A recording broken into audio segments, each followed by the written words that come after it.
একটি পরিসংখ্যা বিভাজনের একটি শ্রেণীর মধ্যবিন্দু 10 এবং প্রতিটি শ্রেণীর শ্রেণী দৈর্ঘ্য 6।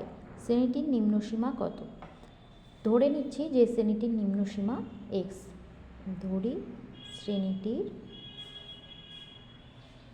নিম্নসীমা x, এটা ধরে নিলাম। তাহলে উচ্চসীমা কত হবে?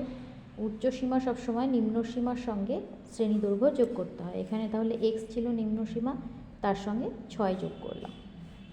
মধ্যবিন্দু কি হবে? নিম্নসীমা যোগ উচ্চসীমা তার অর্ধেক সমান হবে মধ্যবিন্দু। তাহলে x + x + 6/2 সমান 10। এখান থেকে আমরা পেয়ে যাব 10 দুগুণ 20, x এর মানটা পেয়ে যাব আমরা 7।